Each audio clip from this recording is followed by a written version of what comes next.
Hello, welcome back to Planet Sail. I'm in Dusseldorf and it's showtime at the world's biggest marine sports show.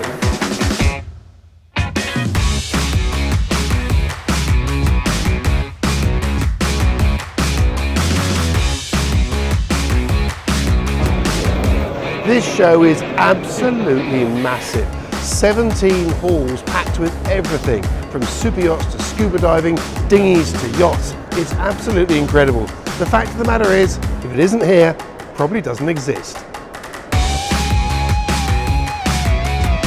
Just as an indication of just how big this show is, if you want to get from hall to hall, you end up going through tubes with the kind of travelators you see in an airport. It really is that big. We're going to start with some of the news from overnight last night, which was of the European Yacht of the Year, the Oscars of the sailing world. On the first night, it's traditional that there's a huge party and the winners are celebrated there. I was at that party and there was a lot of excitement going on, and we're going to go and have a look at who came out on top and who went home with the big trophies. The first award of the night went to the world's biggest boat builder, Beneteau, with their Oceanis 30.1. There's some quite interesting little details on this boat. First of all, you see she's got twin wheels. When was the last time you saw twin wheels on a 30-footer? She's got twin rudders as well, and she's got a nice chined hull, wide aft sections, making her quite a surprisingly powerful boat as well for something that is actually a family cruiser. And you can see straight away when you step down below why she's been such an appealing boat from the outset. She's got loads of space, some very modern styling, and you really do have to keep pinching yourself to remind yourself that this is just a 30-footer. But of course she benefits from this big full hull form that she's got that is so typical of modern boats now, with full forward sections which have allowed that great big cabin up forwards. And then as you turn around through the boat, look back at the L-shaped galley.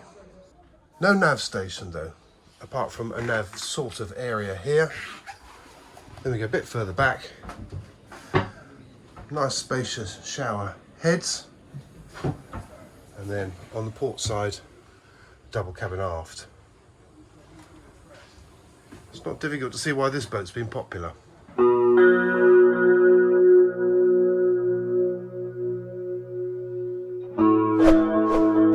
Another team to go home as very happy bunnies last night at the end of the European Yacht of the Year Awards with the X-Yachts crew.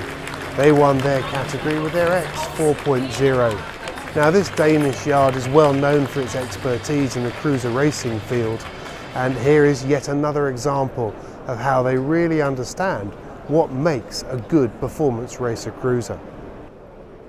It's a very good hybrid between a cruiser and a racer. So in this boat type you have a spacey boat, but it still sails really well, and it's a stiff boat. So that was the feedback we got, that we nailed that you can say niche in our niche market with the way the boat's set up. And yet, having looked on board the boat, having sailed the boat down in Spain, it's a very modest boat, isn't it? Yeah, it's basically, you can say, the pure X range. We started with the 4.3. Then it was 4.9, 4.6, 4.0, and what we have basically done is that type of boat we kept developing on that, making bigger sizes, adding other options. For instance, when you go to 4.9, you get dinghy garage, and so there are various things. But this is what really drives our growth. That is the pure X. So that's why we kept developing on that. And it's interesting that this is now the smallest boat in your range at 40 foot, which, yeah. I mean, it wasn't that long ago that 40 foot was the biggest boat in the range. You're right, yeah. And it will be the smallest that we build, because given the quality we build into the boat, then it's easier for us to do that in a 50-footer than to do that in a 35-footer. So we will probably not make something less than 40 feet. And that's not exclusive to you either, is it? It seems to be across the industry that people are struggling to actually make boats work financially from a builder's point of view below 40 foot. Yeah, and that is our calculations as well. So it's pretty obvious that we will not go below this. Now, you made another announcement today, obviously been announcing the fact that you won European Yacht of the Year, but you're announcing a new range of boats as well. Just give us an overview of that. Yeah, we've had quite a few requests after launching the 4.9 that a lot of our customers that maybe had an X50, X55, they wanted a bigger Pure X. So based on customer wishes, we will launch next year here in Dusseldorf 5.6 and the following year a 6.0. And that is basically because we have customers that want that range of boats from us. So we sold the first one already and they have quoted a lot here at the show. So I'm quite confident that moving up a size is the right strategy for us.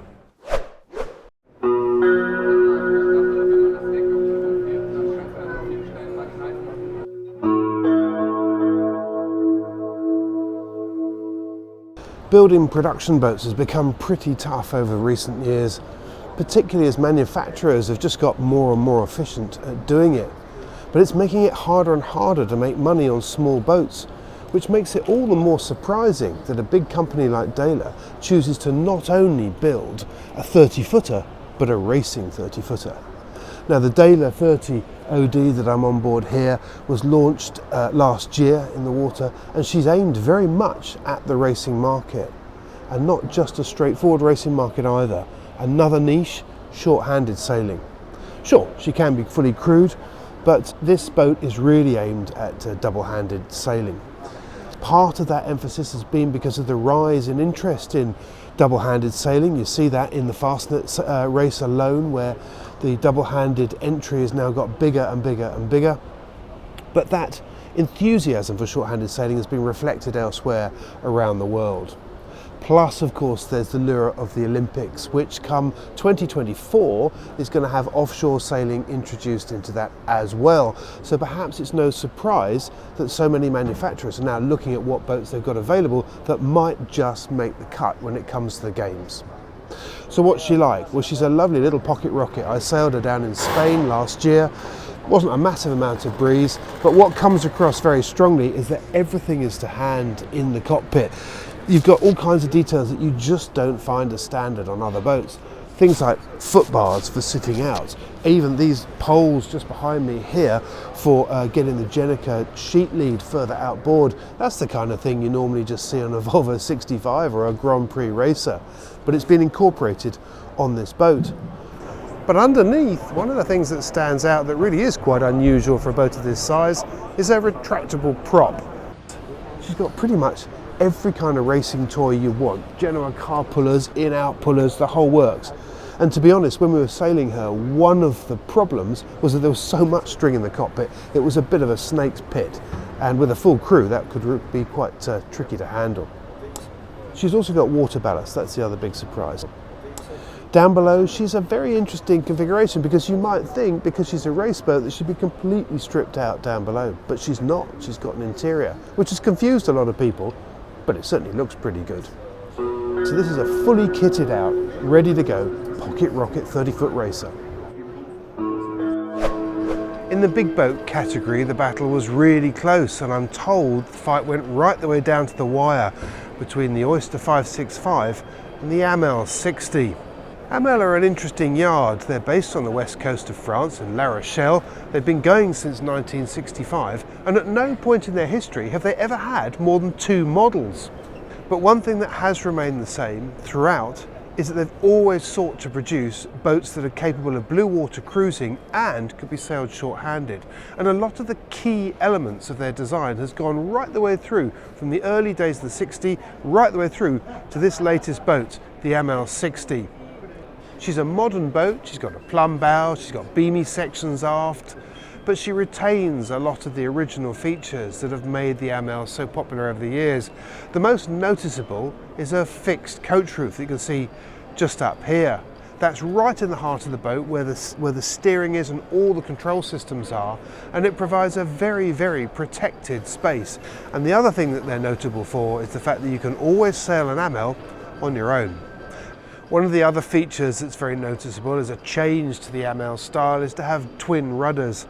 Well, that's pretty much commonplace nowadays in a lot of modern cruisers, but it was a big step forward for Amel.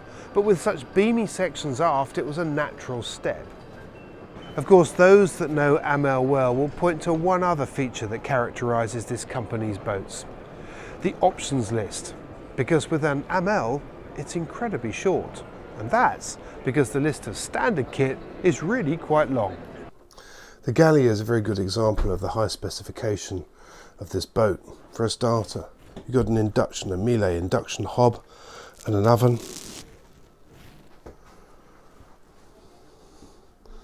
You have a microwave.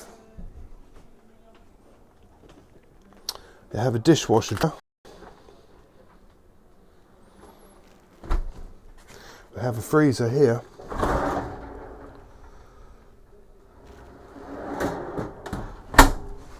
There's actually an optional second one underneath. And then washing machine, dryer. These are all as standard. But the wine cooler, that's an optional extra. But apart from that, everything else is standard. And the rest of the boat is very much like this. A lot of the things that you'd expect to find as extras on board other boats, they're standard on the Amel. Even this huge screen next to the nav station.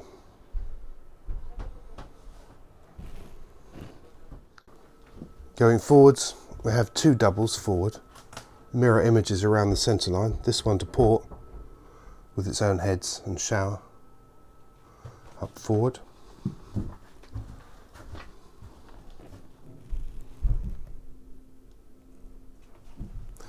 And then to starboard, the same thing. This is the owner's cabin aft, which is huge. I mean, loads of space back here. This boat benefits from having much beamier sections aft than her sister ships. Another huge selling point on the Amels is the engine access, which is in the cockpit. So you literally just lift up the hinged floor and you're straight into it. Down a ladder, loads of space, loads of light, loads of ventilation.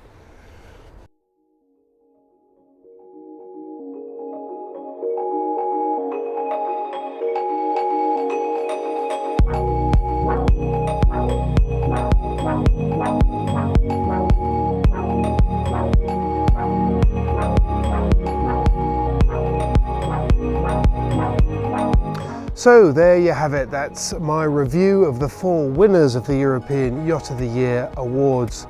Now there was one boat that I left out, and that is the innovative Club Swan 36. That won the prize for innovation, and it's a fascinating and long-awaited new boat. Make sure you check that out. That's in a separate piece where I also speak to her designer, Juan K. I also got to talk with my former colleague and hugely experienced boat tester, Toby Hodges of Yachting World. There's not many people who have sailed more boats than he has every year, all in the course of duty. We talked about what we'd seen at the show and what had really caught our eye. Make sure you check that one out. Plus, there's also some additional features on one of the greenest boats I think I've ever come across, and a very, very special rib. Keep an eye out, and thanks very much for watching. I'll see you next time.